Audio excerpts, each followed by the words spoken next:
Qu'est-ce que je sens? Est-ce que c'est un petit peu de crème irlandaise? Est-ce que c'est un petit peu de lait de poule dans votre café ce matin, le dernier vendredi avant Noël? C'est la grande distribution des cadeaux. Jacques Poitras, on vous joint dans la capitale à Fredericton. Bonjour, Jacques. Bonjour, j'ai un sac plein de cadeaux pour Oh, nos amis. vous êtes un vrai Père Noël. Je pense qu'à Caraquette aussi, c'est pas un grincheux qu'on va retrouver à Caraquette. François Gravel, bonjour. Bonjour, hey, c'est déjà notre 7e café de politique de Noël. Le premier remonte à 2019, avec toujours cette distribution de cadeaux pour nos politiciens et politiciennes qui se sont distingués pendant la dernière année, certains pour de bonnes raisons, d'autres pour de moins bonnes raisons. Mais tout ça, j'insiste pour le dire, sur un ton léger. C'est un clin d'œil sans aucune malice ni mauvaise pensée. Absolument. Et je pense que tout le monde est d'accord et on a compris le concept du café politique. Et dans dans l'esprit des revues de fin d'année, puis on sait qu'il y en a qui sont capables de pousser l'enveloppe, je pense que nous, on est quand même assez sages. Le Père Noël ne nous oublie pas. D'ailleurs, on va lancer le bal. Et le concept du café politique, il est différent dans le temps des fêtes. Là, lorsqu'on se quitte comme ça pour les vacances, là, ce qu'on fait, on distribue des cadeaux. Chacun de votre côté, votre liste est longue. Je vais commencer dans la capitale. On commence avec qui cette année, Jacques? Le premier ministre Mark Carney, vraiment le grand gagnant politique de l'année au Canada. Et je sais qu'on parle de l'idée d'un carrefour giratoire à Puckmouche, dans le nord, là, proche du pôle Nord. Mais j'ai un café giratoire pour Mark Carney pour sa position sur le changement climatique. Cette roundabout va lui permettre d'aller dans une complètement différente direction de son prédécesseur Justin Trudeau, faire un virage pour aller dans l'autre direction sans avoir besoin vraiment de regarder dans le miroir, dans le rétroviseur, dans sa voiture. C'est intéressant, Jacques, parce que la popularité des carrefours giratoires, là, ça fait en sorte qu'on peut laisser de côté les girouettes, parce que je sais que vous en avez donné beaucoup dans le passé, des girouettes aux politiciens au café du temps des fêtes. François? Eh bien, puisque Jacques donne un cadeau au premier ministre Carney, je vais en donner un à l'un de ses plus proches alliés, son homme de confiance, le ministre fédéral Dominique Leblanc. Alors, le café politique lui offre un souper cet été en tête-à-tête avec le président américain Donald Trump pour régler une fois pour toutes cette histoire de guerre commerciale avec les États-Unis. Et pour que tout le monde soit dans de bonnes dispositions, le souper n'aura pas lieu à Mar-a-Lago avec le fameux pain de viande de Maman Trump que Dominique Leblanc avait mangé la dernière fois. Non, ce sera plutôt chez Dominique Leblanc, dans la région de Shediac. C'est arrivé souvent, M. Leblanc, d'avoir des invités de marque dans sa région et de leur offrir du homard. Et joignant ainsi l'utile à l'agréable, il réussit ainsi à négocier des choses. Alors, avec M. Trump, qui sait, une trêve dans cette guerre commerciale qui ne veut plus finir. Poursuivez, votre hotte de cadeaux est ouverte, François. Eh bien, à tout seigneur, tout honneur, je pense que je dois y aller avec la première ministre du Nouveau-Brunswick, Susan Holt.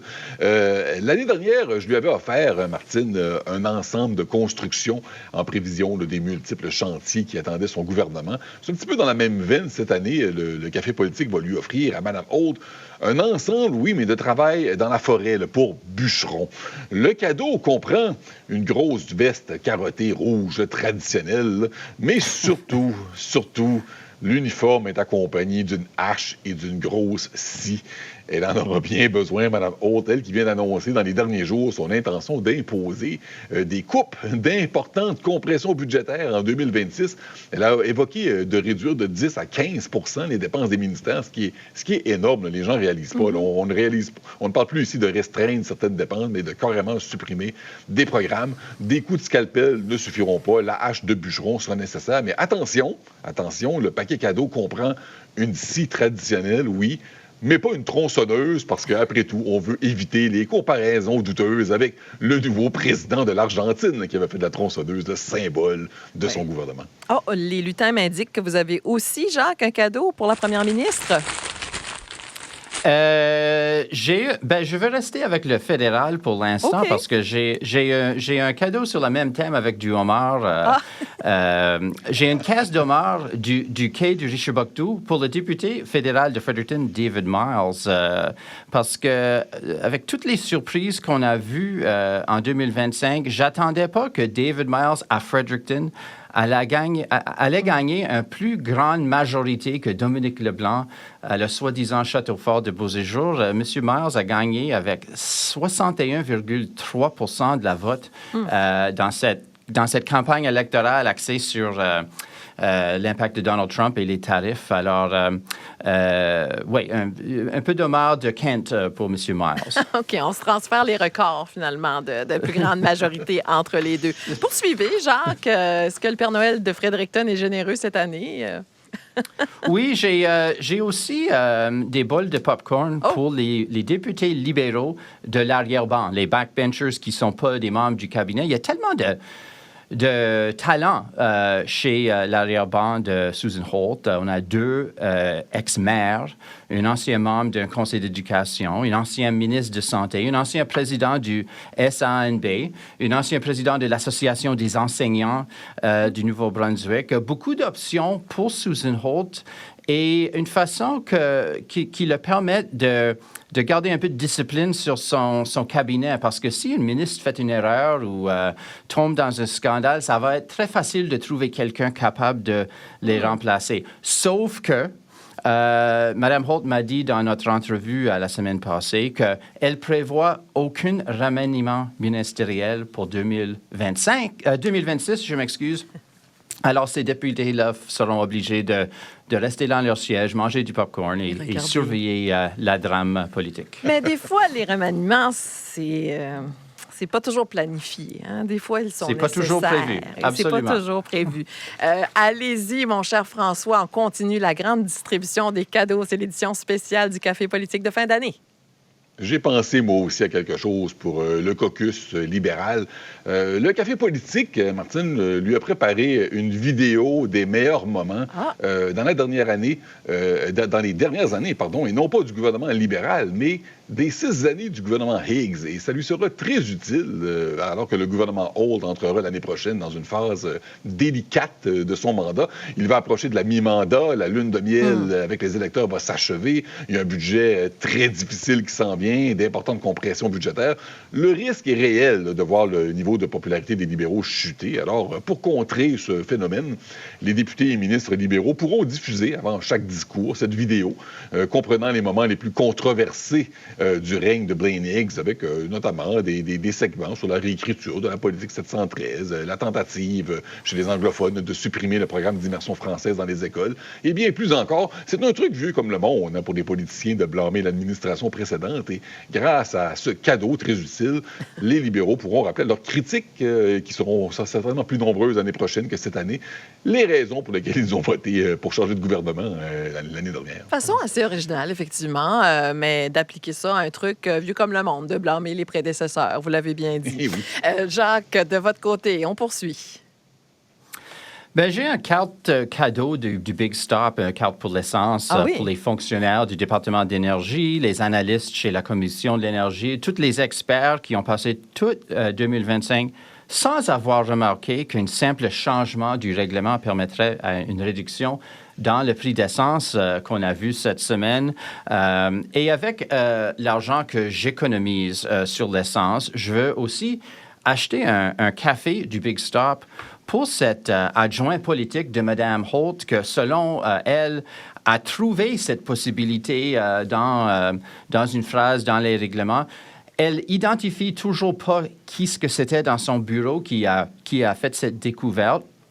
Et c'est pourquoi le chef PC, Glenn Savoie, doute vraiment cette explication de ce qui s'est passé. Mais quelqu'un mérite un café quelque part. C'est vrai, pourquoi il ne nomme pas, donc, la personne? On a juste entendu, c'est un fonctionnaire proche de la première ministre qui a décelé, justement, un indice ou... Oui, c'est curieux. Qui passait toute la soirée en lisant les règlements de très proche, comme le Père Noël avec sa liste. La liste des enfants sages. Voyez ce que ça donne quand on est sage. On a un café politique. Il y en a d'autres. On poursuit avec vous, François. Nous pas sérieuses, avec les cadeaux importants. Progressiste conservateur Chris Austin, qui lui sera particulièrement utile, je crois, s'il décide dans la course à la direction du Parti progressiste du Nouveau-Brunswick. On a évoqué l'idée. Il s'agit d'une formation hypnose. M. Austin va annoncer l'année prochaine Bon, et s'il le fait, s'il décide d'être candidat, il pourrait utiliser ses nouveaux talents d'hypnotiseur afin de faire oublier aux électeurs acadiens qu'il a consacré la majeure partie de sa vie politique à dénoncer et à combattre les droits et les acquis linguistiques des francophones du Nouveau-Brunswick, une fois ce petit détail effacé de son curriculum vitae et surtout de la mémoire collective de tous les Acadiens grâce à l'hypnose. M. Austin, qui par ailleurs nous dit suivre des cours de français, pourra ensuite se lancer sur le désir dans la course au leadership de son parti, cette fois-ci dans l'unanimité et la joie générale. Je crois que vous alliez me dire que les cours d'hypnose allaient servir à bilinguiser tout le Nouveau-Brunswick, François. C'était aussi quand même un des discours qu'on entendait de M. Austin. Alors, allez-y, Jacques. Ben, j'ai quelque chose pour Chris Austin aussi, avec le même esprit. Vous savez que c'est le 30e anniversaire cette année de l'album 2 de Céline Dion. Oui. Très populaire quand j'étais correspondant du Telegraph Journal à Edmundston, je me souviens bien. Alors, je voulais trouver un CD de cet album pour Chris Austin. Si par hasard, il veut améliorer son français, en particulier, il pourrait pratiquer en apprendre à chanter pour que tu m'aimes encore. Wow, ça, c'était inspiré. Bravo, bravo. On a un peu de romantisme jusqu'à maintenant, un petit peu d'autodérision. J'aime ça. On y va de petites pointes, rien de méchant. On sent vraiment, Jacques et François, que vous êtes dans l'esprit des fêtes. Alors, je vous indique tout de suite qu'il nous reste 5 minutes. Je ne sais pas si vous êtes rendu au fond de vos hottes de cadeaux. Je sais que ça y va progressivement. Mais là, François, c'est à vous. On poursuit la distribution. Allons-y avec Daniel Alain, qui a historiquement toujours reçu, Martine, les plus beaux cadeaux du café politique. Je regarde la liste des dernières années. On lui a offert des cours de gymnastique, des cours de patinage artistique, des cours d'artistes de cirque. Cette année ne fait pas exception à la règle, Martine. M. Alain est pour le moment l'unique candidat dans la course au leadership de son parti. Et pour l'accompagner dans sa quête, le café politique lui offre, juste à temps pour les prochains Jeux olympiques d'hiver, qui auront lieu en février en Italie, une place au sein d'Équipe Canada. L'épreuve du 50 km au ski de fond, le marathon des neiges, va lui permettre de s'entraîner sur des épreuves longue distance, alors que la course au leadership ne fait que commencer et durera plusieurs mois. L'épreuve de la descente au ski alpin lui permettra d'être fin prêt s'il devait chuter abruptement sur la piste de ski ou dans les intentions de vote des militants conservateurs. Avec l'équipe de curling, il va assimiler des qualités de stratège nécessaires pour lui permettre peut-être de soutirer la victoire à la fin de la campagne au leadership. Et finalement, en participant au tournoi de hockey, bien sûr, M. Alain apprendra à lever le coude dans les coins de patinoire face à ses adversaires, en espérant toutefois, Martine, au hockey, autant qu'en politique, qu'il ne marque pas dans son propre filet. Wow! Quel cadeau! Quel cadeau, France! Comment arriver à battre ça? Je suis sûre que toute la famille de Daniel Alain se gratte la tête. Là. Qu'est-ce qu'on peut lui offrir pour battre ce que François Gravel vient de lui offrir? Alors, c'est à vous, Jacques. Oh! Ben, vous... Elle est là, en plus. Vous savez, les petites assiettes et les petites cuillères avec des images de la famille royale qui sont collectionnées par les amateurs du monarchie.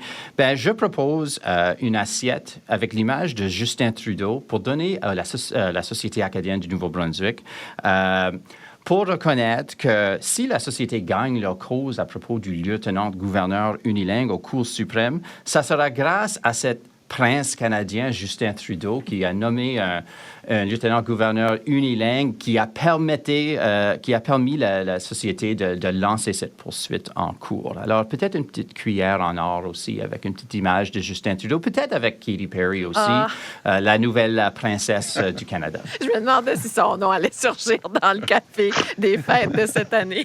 Je retourne vers vous à Caraquette, François. La distribution de cadeaux se poursuit. La nouvelle princesse du Canada.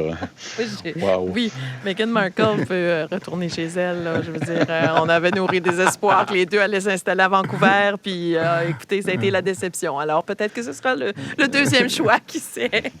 Alors, François.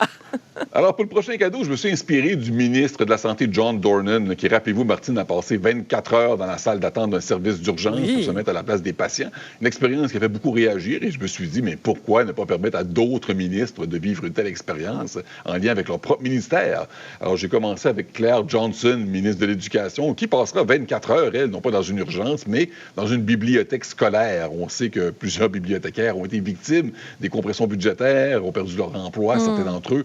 La ministre pourra remplacer l'un d'eux le temps d'une journée et, une fois son stage terminé, elle aura droit à l'insistance de ces mêmes bibliothécaires à 1 heure de retenue avec les mauvais garnements. On est rendu à votre dernier cadeau, je pense, Jacques.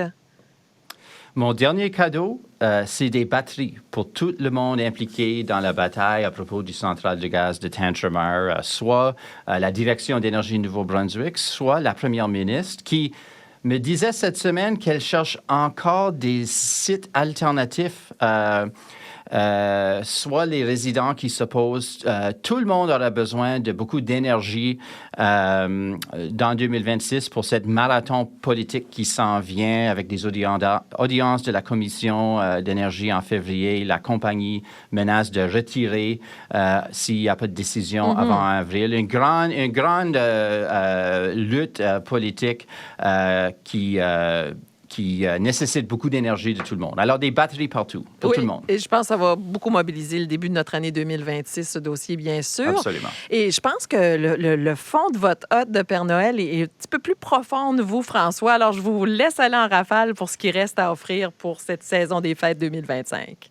Ben oui et non. En fait, c'est que je termine avec, toujours dans l'esprit de la journée de 24 heures du ministre Dornan. Donc, le ministre de la Sécurité publique, Robert Gauvin, aura la chance de passer, lui, 24 heures, non pas en prison, Martine, au café politique, on ne laisse pas entendre, comme le fait Pierre Poilievre à propos de Justin Trudeau, que les policiers doivent être emprisonnés. Il aura plutôt le droit à une journée en tant que gardien de prison, mais pas n'importe où, au centre correctionnel de Saint-Hilaire, où, si j'en crois certains témoignages recueillis par Radio-Canada Acadie, les conditions de travail sont assez difficiles. Et j'ajoute aussi à ça le ministre des Transports, Chuck Chiasson, qui pourrait être l'opérateur du pont de Shippagan, et en même temps déterminer si un nouveau pont sera construit. Une annonce est espérée en 2026. Et le ministre responsable d'Alcool Nouveau-Brunswick, Luke Randall, lui, il a le choix. Il peut se présenter au comptoir d'une succursale d'Alcool NB pour y travailler, ou sinon, il pourrait donner l'illusion d'être là, Martine, avec une image générée par l'intelligence artificielle, comme la publicité du temps des fêtes d'Alcool NB, récemment produite par l'intelligence artificielle, puis en raison de la controverse qui a suivi. Vous avez été extraordinaire. Ça y est, les cadeaux sont distribués. Ça nous a rappelé les grands enjeux de cette année 2025. Et vous l'aviez bien dit, François, c'était déjà la 7e distribution de cadeaux, version Café des fêtes de la matinale. Puis j'ai très hâte déjà de vous retrouver en 2026. Je vous félicite. Les expériences, là, c'est important aussi. Pas juste les cadeaux matériels. Il ne faut pas surconsommer. C'est important dans le temps des fêtes. Mais au nom de nos auditeurs, Jacques Poitras, journaliste à CBC, et François Gravel, éditorialiste, chef de contenu à l'Acadie Nouvelle, un énorme merci. C'est un segment chouchou de notre émission. On a déjà hâte de vous retrouver en 2026. Merci beaucoup. Merci. Joyeuses fêtes. Joyeux Noël. Merci beaucoup.